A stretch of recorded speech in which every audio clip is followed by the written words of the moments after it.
ça peuple congolais constitution la yé pour te permettre yé à la l'aise de comprendre le gars de non Malobaka, c'est la constitution de Kabila. L'IDPS va gérer la République jusqu'à la visite de Jésus-Christ, même si Jésus ne venait pas, l'IDPS sera où. Donc il y a un vrai pasteur à Congo et monsieur Zafati. Mais monsieur Ezaïe, Ndanga et monsieur Ezaïe, avant le peuple Betama, tu vois que Daroluka, il y a Ndanga, parce qu'il a le pouvoir ancestral reconnu par la Constitution. Transcom Pinet Toloki, bazo changer Pinet Transcom na Nzela. Moutou, les alaki mabé. Mais doit être bandit en public ou takala. Bakabiliste Niyibi. Le lot Kinshasa ne kokumbali erreur de parcours. Le lot bateau bakambaka mboka. Ba préféra kaba pour ma compagnie rien. Pour pas ça ba que ba chamona kingakati. Bomba face à Nabato ba kosungaye pour réussir. Moi je soutiens Tshisekedi. Faut pas me poser cette question pour la répondre au thé. Yo pose soutenir Moïse Katumbi, pas soutenir rien. Très bien. Il faut savoir congolais que tant bachako na isika wana 287 millions de dollars ya peuple congolais. Au salaki na yango nini?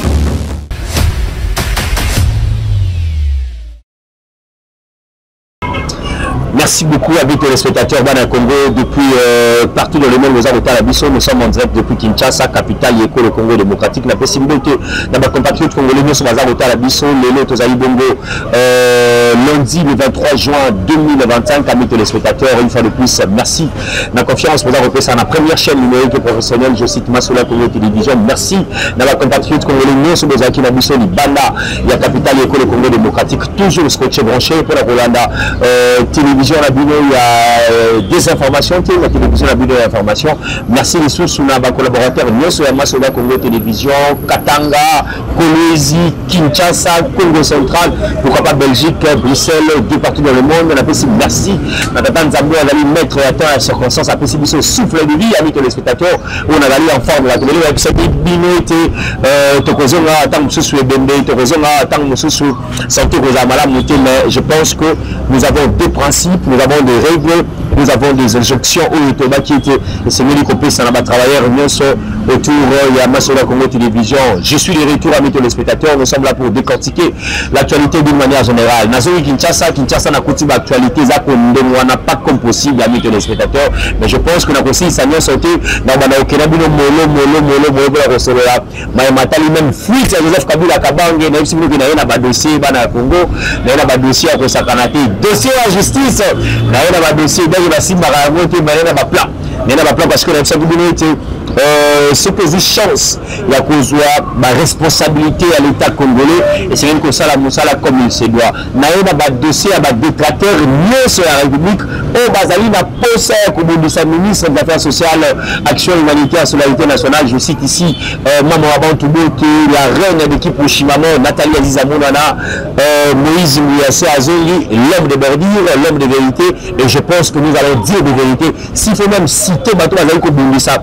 Maman Abantoubou, il y a ma plateforme numérique, il y a ma télévision, parce que nous avons avec les spectateurs. Le 30 juin, on a allé dans mon bandé, la marche pacifique, marche citoyenne, pour ça, les amis de police, et la chute, pour nous allons déclaration de ça pour que ça soutient la biso na institution école Congo démocratique pour que ça soutient la biso na ba banque bazali servir la République. Rapidement je vais dire sincère félicitations à la Jeanne d'Arc maman Fifi Masuka Saïni ou à Bongo moi si on a PC école Congo démocratique fierté moi je suis avec c'est pas mon conduire école que aux alakaï côté Kabila Zanaki 5 bons collaborateurs mais fait que c'est que Chilombo jusqu'à la perte du contraire Azak quand même matin à 2-3 collaborateurs. La première collaborateur, je cite Fifi Masuka Saïni, je cite maman Nathalie Aziza Mounana, je cite le côté de la collaborateur Ongaï Neko Moïse, vous avez vu que chef de l'État déjà Azalina accompagnement parce que eux te palper du doigt na kati ya ville ya Kolwezi, eux te palper du doigt na kati ya province ya là-bas et ali bongo la réalisation il y a cette Jeanne d'Arc maman Fifi Masuka Saïni na ça communauté ce que nous avons Kinshasa to oba na kola qui s'appelle la bana ya Kongo mobimba misala eux salami na kati ya ville ya Kolwezi na trali comme on a chassé te na se na trali comme on a papier mouchoir te na trali comme on a bidon te na se ya Kolwezi dans na EP Kinshasa ya pasi pour ngai bandara na aéroport international il y a dit les ali pasi amis téléspectateurs mais on a été pour la comparaison na pour éveiller conscience il y a le gouverneur la sous web na kosala musala comme il se donne on a vu ça beaucoup conseil pas na maman Fifi Masuka ça il pour na musala apesi biso bijou il y a échangeur où il tala les alaki na Congo Mobimba. C'est pour une première depuis Fama Kenda échangeur na biso alimité bakosa rabiso Fifi Masuka Tomi de là-bas moi ça ton là-bas tu ne balaki si biso moi ça ton ramboka te Fifi Masuka Tomi de là-bas le chef de l'état de Moni et bien du gouvernement il y a là-bas je vous dis na obiti on a bengango hôtel du fleuve na bengango les un hôtel mon côté pour kanina gouvernement il y a là-bas les un ici comme côté pour kanina na hôpital de référence à moi engagé. En tout cas, bravo na chef de l'État pour l'implication, pour la Mama Yembo, bravo na Fifi Masuka Saini, la kisi na bana ya Congo Kinshasa, la kisi na bana ya monde entier que moi ça t'aura raté, mais Masuka a tongi, Masuka a possible sur le niveau et la réalisation inoubliable na mutu, il y a des compatriotes congolais na possible bongo motako ça parce que la réalisation ils allaient de Nathalie des genoux, ils allaient bongo direction provinciale de là-bas, déjà kana bango et ainsi de suite, na moni rekani et ngobani, na moni banzela nous avons vu des ponts, nous avons vu des écoles, nous avons vu aéroport international. Hein, il faut le dire parce que dit vraiment encore ça biso. Dit que vous allez à l'aéroport national à Kinshasa.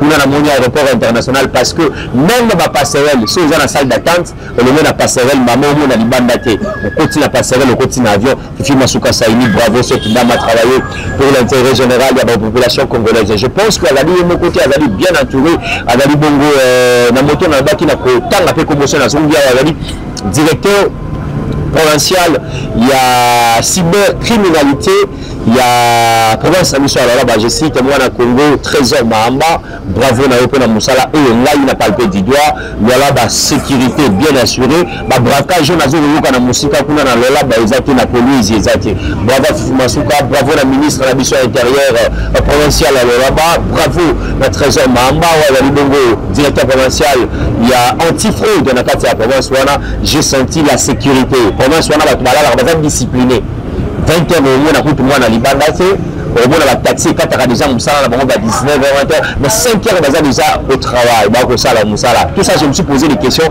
qu'est-ce qui fait que bandeko na bino nous sommes civilisés mboko etali ba boîte ba bar za cannabis so ville à collège na biloko ya radio boîte bar pendant la journée bato bana misala ba ko taka tam sous 16h 20h ba ni ko bima ce que nous avons d'ambianceur ba 13h c'est dans les 22h ti mois 2h 3h na 4 ya ba night club na ba boîte je salue en tout cas les disciplines et puis ya ba labe parce que moi na ko palper du doigt bazala ki témoin oculaire chance aux qui n'a pas vécu dans notre temps dans département Rabiso amis téléspectateurs discipline mana donc ça l'effort va conduire à biso à ceux qui va royo kabiso va continuer pour la ville de Kinshasa parce que Kinshasa et c'est l'île Tonga yango Kinshasa et c'est l'île to pesa yango belle Europe menée par le bien biso nasa na dossier moko na biso que zan etikali à 3 mois pour fungama na mona ki gouverneur a ville à Kembaki alors bien etikali ka ba forage etikali ka soki nini zan de biso et ko fungama de plus bonne chance nango zan de fungama 5000 tables 5000 babi nango c'est pas moi vous allez bonne pour na ba compatriotes congolais bravo na bango bravo monsieur Sonia plus à la ministre Nabiso Tedi de Mamoba de loi puisqu'à Nazalaki na yoki projet de loi où il y a pour l'électrification il y a dans Congo démocratique et Zalaki bongo recevable dans la carte assemblée nationale et puis zone qui cause bongo toute la bénédiction dans la carte chambre haute chambre à passage na ngambo ya Sénat bravo à moi na mboka Tedi de Mamoba je pense que le week-end là bongo na yipe na centre financier de Kola Isika basangana qui ministre Nabiso ya finance ministre budget ministre de la mission énergie ensemble la banque mondiale pour le Tambetali lancement de coup d'envoi il y a protocole d'accord où la banque mondiale a dit que PESA et que le Congo démocratique 250 millions de dollars américains pour le Tambetali secteur Nabiso. Il y a électricité, tu peux si on soit un bon manager parce que ce ministre qui ne pleure pas, ce ministre qui a travaillé, ce ministre qui a montré à la face du monde que nous sommes là pour accompagner le chef de l'État Félix-Antoine Tshisekedi Tshilombo, Big Cap Naïbona Congo, Tedi, Luamba, Mobana. Il a fait ça, merci Mingi à cette dame, maman Nabiso Nathalie Aziza Mounana, ou Azali Bongo, ministre des Affaires sociales, Action humanitaire. Naïbsina Bino, Tenasinaye. dossier qui va monter un dossier sur les soi-disant 4 milliards de francs congolais, 4 milliards quelque chose, et ils allaient détourner, ils allaient patati patata, mais Moïse assis à peuple congolais, et je pense que tu as une véracité dans le dossier Mana. Qu'est-ce qui s'est passé exactement? Et comme a dit le ministère, combien déjà ils allaient utiliser, mais si comme on a dit, c'est que un tox, c'est la guerre qui ça. Dans la place publique contre la ministre des Affaires sociales et de l'Action humanitaire, il a dit fake news. Moi, je Moïse Bouyassiaye, tu vois, décortiquer Masolo, mince. Je vais parler aussi, moi, l'ancien patron de l'éducation nationale, moi, je suis beaucoup de compatriotes congolais de Moïse, Azali Kopé, Sabongo, Mbote, Bissika, Wapi, Azali par rapport à la situation où il y a une partie de la vie là-bas, où il y a la province, nous avons senti quand même la mobilisation, nous avons senti l'accompagnement où la PSI, le chef de l'État, Félix Antoine Tshisekedi, pour la province pilote, il y a le Congo démocratique. Je pense que tu écoutes la bonne calamité. Le tout premier invité Nabiso, ici Nabiso était de communisme, je dois traiter ta tête pour que tu décortiquer Masolo à Congo. Tu restes là 65 ans après l'indépendance. Il en est occupé Sanakatia, République à Nabiso. Est-ce que justice à Nabiso les alliés dans l'évolution? Est-ce que justice M. Ali Down? On va décortiquer avec Maître Eli Beni Kamarenga, amis téléspectateurs. Aujourd'hui, restez branchés, scotchés en direct à Masolo à Congo télévision. Et puis je pense que nous avons flyer, Nabiso Nyoso, fiche Nabiso, télévision Mouamili, Italie 65 ans, il y a indépendance. Déjà, il faut retenir que Moïse Mboui ensemble, nos collaborateurs Nyoso, tomber là. Notamment, là, vous savez que le Bayango, 65e anniversaire, on a le Congo démocratique, il y a une maigre de choses, c'est le Congo. Bravo à les politiciens, bravo à les enseignants, bravo à les classes, bravo à les militaires, Bambati, un plateau très spécial dans le cadre de la 65e année d'Abisso, il y a indépendance. Merci à Diego, merci à l'équipe de Bimba, aux Alaki d'Abisso, merci là-bas à la commune de Mbala, pour la Abisso, Moïse Bouyassiaye, pour ça la maïmesse, c'est vrai que ça la pour la corruption, réalité, il y a Républica, le cas de Vaïkotambola, bravo l'issue sur la Balandignon, il y a École Congo démocratique, bravo à l'abonnement sur la Congo, partagez, likez cette émission et vous ne serez jamais dessus à mes téléspectateurs. On se retrouve prochainement avec les nouveaux numéros de Yamasola Congo télévision. Au revoir. Ça peuple congolais, constitution la liée, on peut permettre de lier à la l'aise de comprendre les gars de Néo-Bamalobaka, c'est la constitution de Kabila. L'IDPS franchirait la République jusqu'à la visite de Jésus-Christ, même si Jésus ne venait pas, l'IDPS sera où. Donc, il y a un vrai pasteur à Congo, il y a Fati. Ndanga ya liboso ezaye. Avant le peuple Betama, tu vois que Daroluka, il y a un Nganga, parce qu'il a le pouvoir ancestral, reconnu par la Constitution. Transcom Prinet Toboki, Bazo changer Prinet Transcom Nzela. Problème ezalaki nde mutu ezalaki mabe Kagame doit être bandit en biblique mutakala bakabiliste yibi lelo Kinshasa ndeko Bumbali erreur de parcours lelo bato bakambaka mboka bapréféraka baboma compagnie rien po bazwa bavio batya mona kinga kati Bumba face à Nabato Bakosungaye pour réussir. Moi je soutiens Tshisekedi. Il ne faut pas me poser cette question pour la répondre au thé. Il faut soutenir Moïse Katumbi, pas soutenir rien. Très bien. Il faut savoir Congolais que tant que 287 millions de dollars, il y a peuple congolais. Au Salaki na yango nini.